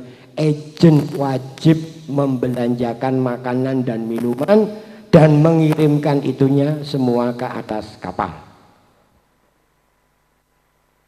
Ya, itu Pak Raden yang saya tanyakan, Pak. Makasih Pak. Assalamualaikum warahmatullahi wabarakatuh. Waalaikumsalam. Cuma satu Pak Romsi?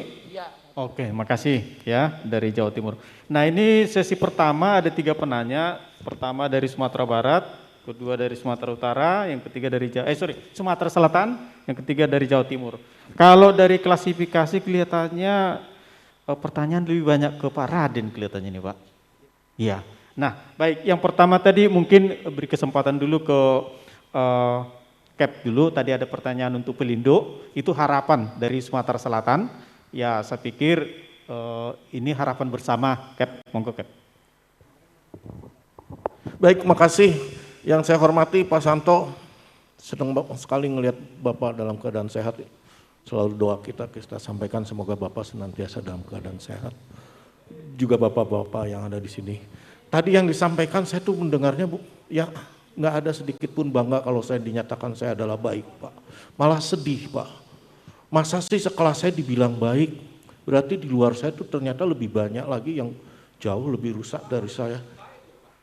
Nah, punten Pak, nanti akan saya sampaikan ke pimpinan saya bahwa ini kalau sudah SDM berarti sudah kronis banget posisi kami itu Pak. Dan buat teman-teman di ISA, saya adalah manajer kepanduan dulunya. Dari bapak bisa menggrounded pandu Pak.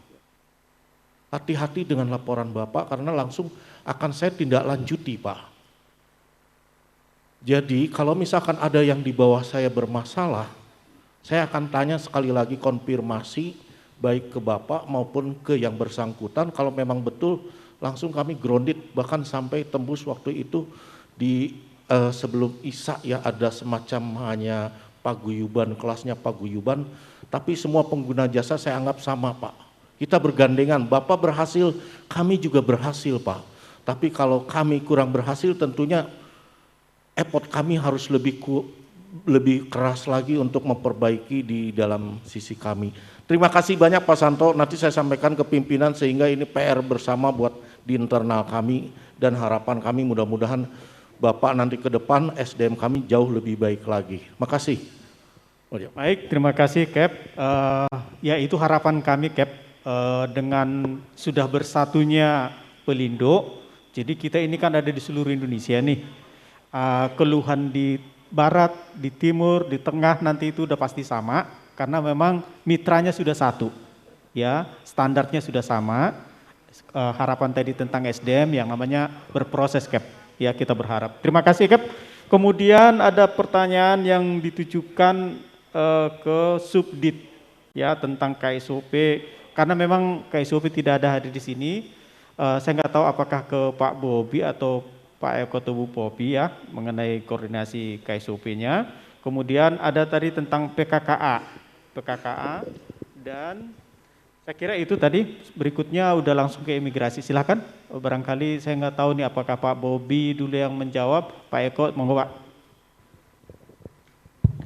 Baik, terima kasih moderator. Mungkin karena tidak ada KSOP di sini, saya hanya menyampaikan saran kami tadi ke penanya dari Sumatera Barat, ya.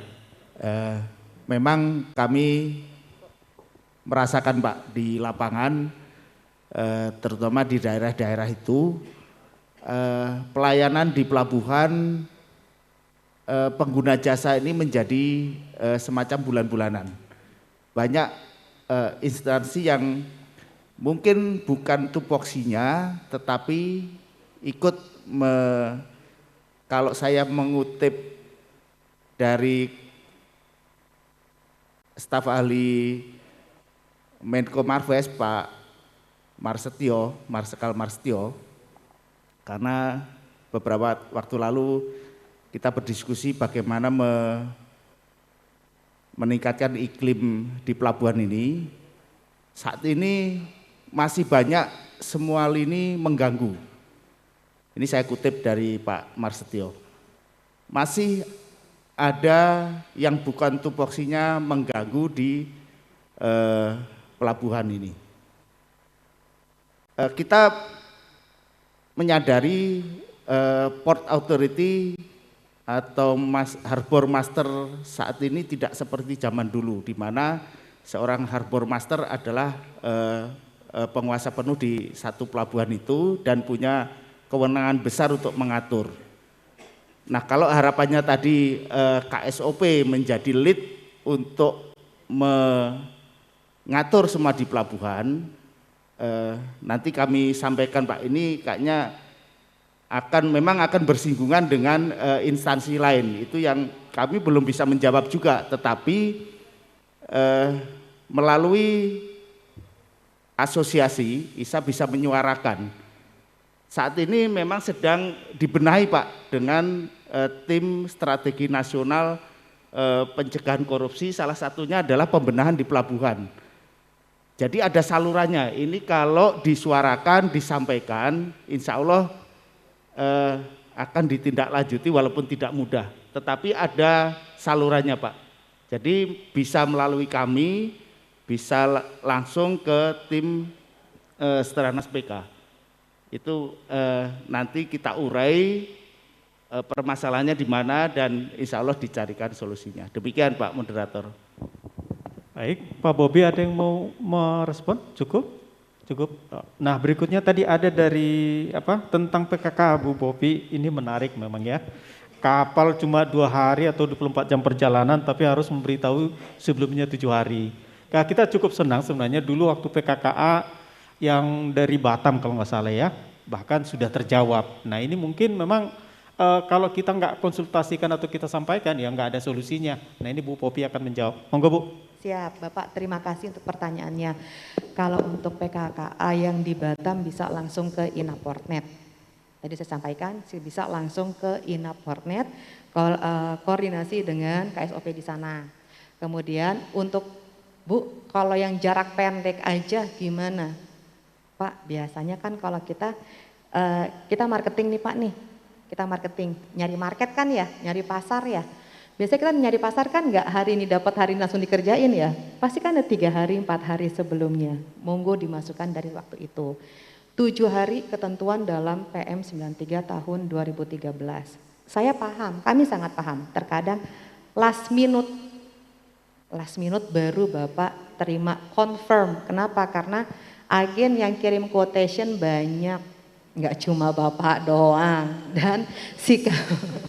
Dan yang punya kapal lagi ngesortir, mana nih yang ngasih FDA paling murah banget, itu yang dia ambil. Baru confirm 3 hari lagi mau berangkat, perjalanan cuma 2 hari. Begitu confirm langsung Bapak masukin. Begitu confirm Bapak langsung masukin, minta semua dokumen, masukin hari itu juga. Malam Bapak masukin nggak apa-apa, Simlala kan 24 jam. Tapi kami jangan dikejar-kejar kayak orang mau beranak. Masukin jam 23, jam 8 pagi, Bu, PKKA saya, permohonan saya belum keluar, saya udah submit kemarin. Data nggak lengkap, masukin kemarin, bangun tidur subuh-subuh, ting tung, wis banyak aja. Pas dibuka, datanya nggak lengkap, baru submit jam 23, jam 8 udah komplain, nggak gitu juga. Jadi kalau monggo silakan, jadi jangan kayak orang mau beranak, saya beranak juga nggak gitu kemarin, sesar soalnya. Jadi monggo silahkan dimasukkan, diinformasikan, Bapak informasikan ke kami, monggo silahkan. Itu kan di dalam Simlala ada WhatsApp untuk pengaduan ya, monggo diinformasikan di situ. 7 hari sesuai dengan ketentuan, kalau ada yang urgent kayak gitu, tapi jangan semuanya jadi urgent. Itu juga, jangan semuanya jadi urgent, kami itu sehari bisa 200-an Pak. Sehari itu bisa 200-an, apalagi ini mau Natalan nih, ini rame nih. Kami bertiga ada di sini, ada yang nggak terlayani. Saya mohon maaf, ada yang nggak terlayani nih berarti baik oleh Pak Kasubdit maupun yang proses kasih. Karena kami berdua ada di sini, nggak mungkin saya buka Simlala di sini. Kenapa? Dokumennya banyak, seliwer mata saya, ntar nggak ketahuan valid atau enggaknya. Jadi monggo Bapak masukkan, begitu Bapak confirm dari si prinsipal atau charterer atau cargo owner bahwa fix Bapak yang akan menjadi agen, langsung di input. Jangan besok kapal datang baru nginput malam ini. Nah, kalau udah kayak gitu ya maaf, jadinya DL. Mode murid jadi derita lo kan. Nah, jadinya jangan sampai seperti itu. Kita sama-sama saling support. Monggo silahkan. Nah, terus mohon izin Pak, tadi saya mau jawab yang crew change. Sekalian ya Pak ya, masalah crew change ya, izin. Sebenarnya kalau masalah crew change, imigrasi itu ngikut Pak, ngikut sama surat edarannya perhubungan. Jadi yang nentuin lokasi crew change bisa di mana aja bukan dari teman-teman imigrasi, tapi dari SE-nya perhubungan. Kami hanya membatasi baru 11 lokasi yang boleh crew change, kenapa? Karena berdasarkan konfirmasi dari KKP setempat. KKP-nya mau nggak lokasinya kita buka untuk pertukaran kru, karena akan ada kru asing yang masuk. Ketika ada kru asing yang masuk, berarti harus ada karantina. Teman-teman KKP siap nggak untuk menerima ini? Pemkot atau Pemdanya siap nggak? Gitu. Jadi kita nggak sembarangan ngebuka. Hanya dari semua lokasi, cuma 11 yang confirm mereka bersedia dan mereka punya lokasi untuk melakukan karantina. Mohon izin, kemarin juga sempat ada desakan supaya Dumai dibuka untuk crew change dan juga untuk pemulangan imigran. Tetapi karena wali kotanya meninggal karena COVID, sebulan setelah saya berkunjung, saya jadi feeling guilty ini sama wali kota Dumai. Semoga nggak gara-gara saya ketemu beliau terus beliau meninggal gitu kan. Jadi Dumai itu sempat ada desakan untuk dibuka, tapi karena wali kota tidak mau, karena wali kota sebenarnya meninggal karena COVID, sampai sekarang nggak dibuka untuk pemulangan imigran, pemulangan migran Indonesia, pekerja Indonesia yang di Malaysia maupun yang di Singapura, akhirnya semua melalui Batam karena di Pulau Galang mereka punya fasilitas untuk karantina. Jadi seperti itu, keputusan pelabuhan yang buka untuk crew change bukan di imigrasi tetapi adanya di perhubungan setelah kami melakukan rapat koordinasi dengan KKP tentunya dan juga Kemenkes dan juga Satgas COVID-19. Demikian Bapak, terima kasih. Baik, terima kasih Bu Popi. Ini baru informasi yang penting ini, ternyata ada di perhubungan ya. Tapi yang menjadi pertanyaan prinsipal kita sebenarnya belum terjawab sampai saat ini Bu. Kenapa sih? Nah, pertanyaan kenapanya itu, kalau dibilang tinggal kesediaan dari mana tadi Bu? Dari KKP dan gitu ya. Nah itu jadi seolah-olah subjektif loh Bu. Tinggal kesiapan gitu ya. Nah kira-kira bagaimana, kemana kami harus mencoba, artinya gini, bisnis itu kan sebenarnya karena sudah dibuka pintu ya, pintu masuk ya kapal-kapal asing ke beberapa pelabuhan, idealnya bisa juga terlayani fasilitas itu. Tadi kan kalau nggak salah dari Sumatera Barat kalau nggak salah tadi mengusulkan, ya kenapa cuma 11? Kalau hanya karena trauma, karena COVID pimpinannya ataupun situasi ketidaklengkapan, kira-kira dari pemerintah sendiri untuk mencoba ya tidak terlalu jauh berbeda dengan negara lain supaya alasannya itu agak konkret loh Bu, bukan soal kemauan dan kesediaan gitu loh Bu. Takutnya kan kalau soal kemauan dan kesediaan kan jadi subjektif ya, gitu. Ini mungkin dalam rangka pelayanan gitu, silakan Bu. Ya, jadi kembali lagi Pak, karena kan yang nanti berhubungan langsung ketika si ABK itu turun dari kapal ada teman-teman KKP. Nah, kalau menurut mereka di lokasi tersebut fasilitas mereka tidak mumpuni, betul. Ketidaksiapan ini bukan karena hanya nggak mau, bukan hanya karena ada trauma masa lalu, enggak ya, kita harus move on ya, nggak boleh gagal move on kayak anak-anak ababil. Nah, kadang-kadang, bukan kadang-kadang, mayoritas mereka tidak mau membuka karena fasilitas tidak mumpuni maupun SDM mereka juga tidak cukup untuk menerima ABK-ABK tersebut. Ada juga Pemda yang ketika masalah pembiayaan, ada juga seperti itu. Jadi alasan itu macam-macam. Namun ketika kami rangkum, intinya adalah dari teman-teman di KKP, Kantor Kesehatan Pelabuhan yang belum siap untuk menerima ABK asing. Seperti itu Pak. Baik Bu, kalau kami dari asosiasi terutama yang mewakili kepentingan prinsipal tetap berharap mungkin nanti tetap intens berkomunikasi ya. Kita masing-masing di masing-masing DPW, DPC mungkin bisa intens ya berkomunikasi dengan KSOP, KKP, termasuk juga Pemkot atau Pemprov setempat mungkin ya, supaya mencari tahu adakah progres gitu ya, supaya kesulitan-kesulitan kita itu bisa kita atasi, termasuk juga bisa menjawab prinsipal kita yang sering menjadi masalah. Kok nggak bisa? Nah itu pas ditanya kok nggak bisa itu kami nggak bisa jawab Bu, itu masalahnya. Oh iya, oke. Baik, terima kasih. Berikutnya ini sudah dengan imigrasi. Tadi ada dari Sumatera Barat Pak Raden, tadi udah dibantu jawab sama Bu Popi yaitu pintunya ya. Kemudian kalau ada deviasi, tadi ada pertanyaan deviasi. Dan yang berikutnya yang kasus terbaru Pak, surat edaran, kalau nggak salah tadi Pak Raden sudah menyampaikan. Memang pertanyaan kita, ini apakah terjemahan masing-masing wilayah begitu ya? Karena kemarin yang ramai itu di Surabaya, Batam juga ya, dan di Jakarta udah mulai panik ini Pak. Karena yang kita tangani kapal-kapal besar, kalau ini sampai nunggu 14 hari, wah ini dia nih. Monggo Pak Raden. Ya, terima kasih Bapak Moderator. Tadi ada pertanyaan untuk imigrasi dari DPW Sumbar dan Jawa Timur Pak ya. Untuk pertanyaan pertama sudah dibantu dijawab oleh Ibu Popi dengan sangat lugas tadi ya. Jadi untuk crew change itu ketentuannya ada di perhubungan. Jadi imigrasi hanya mengikuti saja Pak. Kalau memang dibuka ya kita akan melaksanakan kegiatan tersebut. Terkait deviasi Pak di imigrasi, tidak pernah mempermasalahkan deviasi sepanjang deviasi itu terjadi karena faktor force majeure ya atau alasan kemanusiaan Pak.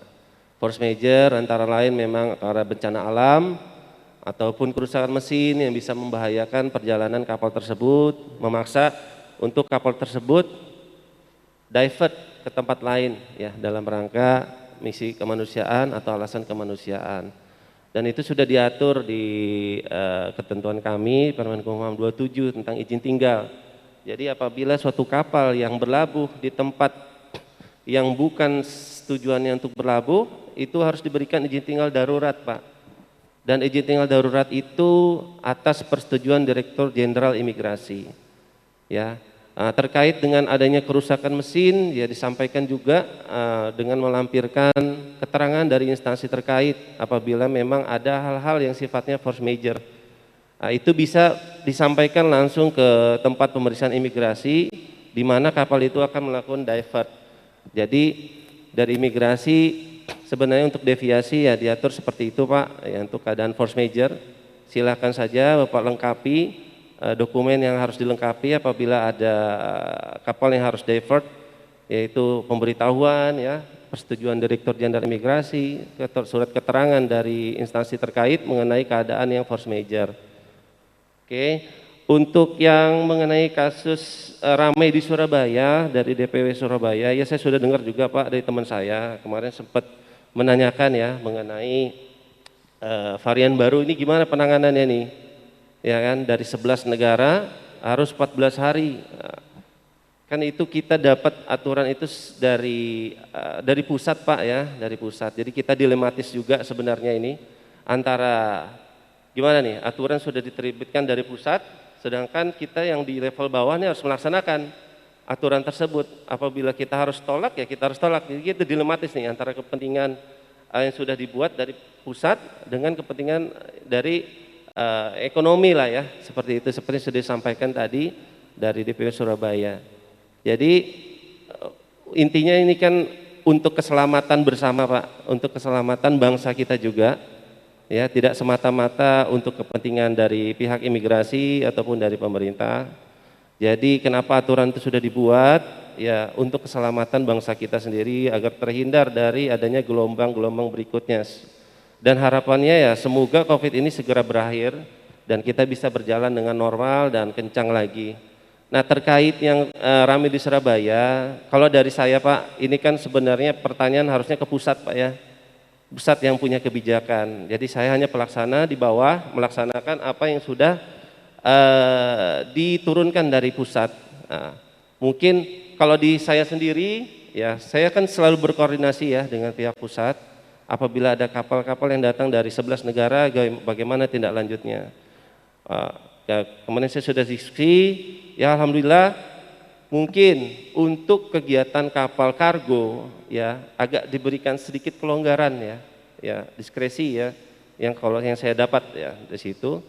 Nah, karena kapal kargo ini seperti yang sudah disampaikan tadi dari perwakilan Jawa Timur ya sangat berpengaruh terhadap ekosistem dan ini ya logistik nasional. Jadi apabila terhambat bisa mengganggu berbagai aspek.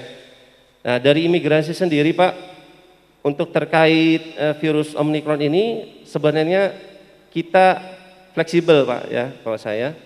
Yaitu sepanjang ini kan sudah seperti yang sudah sebutkan juga di aturan dari Kementerian Perhubungan terkait kapal kargo dari kapal negara terjangkit ini sudah ada aturan spesifik dari KKP Pak. Jadi kita hanya mengikuti saja aturan-aturan yang sudah terbitkan oleh KKP. Apabila KKP menyatakan itu clean and clear, kita fasilitasi untuk pendaratannya. Jadi mungkin dari saya itu, karena sekarang untuk situasi saat ini yang paling terdepan adalah KKP yang bisa memutuskan bahwa kapal ini safety atau tidak untuk negara kita. Seperti itu Pak. Terima kasih. Assalamualaikum warahmatullahi wabarakatuh. Waalaikumsalam. Terima kasih Pak Raden. Mudah-mudahan sudah terjawab ya. Nah ini saya dibisikkan oleh MC tadi, waktu kita tersisa 5 menit lagi. Satu pertanyaan barangkali, satu pertanyaan. Saya susah untuk membuat adil ini, yang mana dulu? Yes. Sudah, Pak Agustio dari Lampung, monggo. Satu pertanyaan. Nah ini saya mau tawarkan, mungkin dituliskan aja pertanyaannya, tuliskan. Nanti kita dari DPP akan berkonsultasi langsung ke narasumber. Mungkin begitu. Dan nanti dari acara berikutnya kan ada pemandangan ya. Boleh nanti itu kan akan rangkup. Mana yang kita tidak bisa jawab atau kita bisa atasi, kita konsultasi. Itu mungkin, karena kita agak telat ini. Mundur 1,5 jam tadi ya. Jadi mohon dimaklumi. Silakan Pak Agustio. Baik, terima kasih. Assalamualaikum warahmatullahi wabarakatuh. Saya Agustio Pak. Dari DPW Lampung, jadi tidak atas nama perusahaan saya, jadi atas nama asosiasi. Ditujukan kepada yang paling ganteng Kapten Medi ini Pak, Pelindo. Tadi pemaparan Bapak bagus Pak, optimis tentang usaha. Tapi perlu juga Bapak bantu kami Pak tentang auto collision. Auto collision ini kan tidak semua diberlakukan, nanti panjang mau diberlakukan. Perlu Bapak ketahui Pak, ISA ini kan lahir dari INSA dulu Pak. Kalau kami ilustrasikan Pak, dari kepompong menjadi ulat. Dari ulat menjadi kupu-kupu, Pak. Kita ini masih jadi ulat, Pak. Tolong auto collection ini ya ditunda dulu lah, Pak, biar kami sudah bisa terbang kayak kupu-kupu. Mohon Pak, ini sampaikan ke direksi Bapak. Panjang ini Pak sudah didominasi oleh teman-teman Siup KK. Jadi kalau sampai ini terjadi Pak, ya jadi kuburannya di Pelabuhan Panjang itu dermaganya. Mohon Pak Medi ya. Terima kasih Pak, semoga ibadah Pak. Amin. Baik, terima kasih. Bisa langsung dijawab, Cap. Baik Pak, Pak Haji, punten. Saya rasa kalau untuk penundaan mungkin bisa aja kami sepakati Pak Haji. Cuman jadi pertanyaan kenapa Pak dengan auto collection jadi suatu hal yang memberatkan Bapak, itu yang jadi pertanyaan kami gitu ya Pak ya. Dalam artian sepanjang, saya mohon bantuan dari Ketua ISA mungkin mengajukan surat untuk permohonan ditunda dulu ya Pak Haji ya. Tapi nanti kami akan pelajari sehingga akar permasalahannya mungkin bukan hanya sekedar ditunda, berarti ada sesuatu dengan auto collection itu sendiri. Jadi kami akan duduk barengan biar jadi sama-sama kita cari solusi yang terbaik Pak. Jadi kami juga nggak pengen memberatkan teman-teman semua gitu. Jadi nanti saya sampaikan dengan surat itu kita duduk bareng. Ada apa? Saya khawatir ternyata permasalahannya ada dari sisi pihak ketiga. Nah itu kita duduk bareng, kita cari celah seperti apa sehingga tidak memberatkan dari Bapak dan tidak juga memberatkan dari kami. Kita buat semacam studi kasus ya Pak Haji ya dengan auto collection, tapi mohon dibantu. Jadi penundaan buat kami mudah kalau Bapak bantu dengan surat dari Bapak Pak, dengan tentu alasannya gitu. Mungkin itu ya Pak ya. Iya Pak, saya jawab boleh Pak? Silakan, silakan. Kami sudah bikin surat Pak 2 kali. Oh baik Pak. Iya, jadi maksudnya gini Pak, ini teman-teman ini pasti tahu lah Pak, EBDA itu kan kita mengajukan misalkan 75% Pak, dibayarnya 30% Pak. Ini Pelindo minta 110%, saya malah minta 75% Pak untuk di hall-nya itu. Ah gitu Pak. Tanya deh semuanya yang ada nih pasti 30% Pak. Kalau Palas Bapak bayangkan Pak 30%-nya berapa no walk-in-nya. Nah, jadi saya mohon Pak ini lulus juga mudah-mudahan Pelindo seluruh Indonesia kan bisa maju nih Pak. Saya rasa itu Pak ya kira-kira Pak. Baik, baik. Monggo Pak nanti di-refresh lagi karena kebetulan saya di sisi operasi ya Pak ya. Mungkin yang Bapak sampaikan itu ranahnya ada di keuangan Pak. Nanti saya koordinasi sama tim keuangan, bisa nggak auto collection itu dicari sistem atau grand design yang memudahkan ke semuanya begitu. Eta Bapak sama-sama dari Bandung, Bapak juga dari Bandung saya tahu Pak. Jadi punten Pak. Siap, siap Haji. Makasih Pak, mungkin Baik, begitu dulu ya Pak ya. Jadi tidak ada yang menandingi kata namanya komunikasi. Ya, kita tetap berkomunikasi. Pelindo sudah bersatu, tentunya nanti bisa ya terfasilitasi. Sama-sama pebisnis kan Pak ya? Iya, cari solusi, bukan cari masalah ya. Baik, terima kasih. Karena waktu sudah habis, ini udah jam 13. Sesuai dengan bisikan dari MC, terpaksa harus kita sudahi. Sebenarnya masih banyak, saya tahu masih banyak kalian sampaikan. Mungkin nanti kita akan coba rampung, ya kita akan coba fasilitasi. Terima kasih buat para narasumber, Kapten Medi, kemudian Pak Eko, Pak Bobi, Pak Raden dan Bu Popi atas pemaparan dan kesediaan untuk membantu kami. Terima kasih, saya kembalikan ke MC. Terima kasih Bapak Edward. Tepuk tangan yang meriah untuk para narasumber kita yang luar biasa hari ini. Terima kasih Bapak dan juga Ibu. Wadah persatuan bagi keagenan kapal Indonesia, bermitrakan pemerintah berlandaskan Pancasila dan Undang-Undang Dasar 45. Majulah SAA, jayalah SAA, bersama kita bisa. Majulah SAA, jayalah SAA, bersama kita bisa.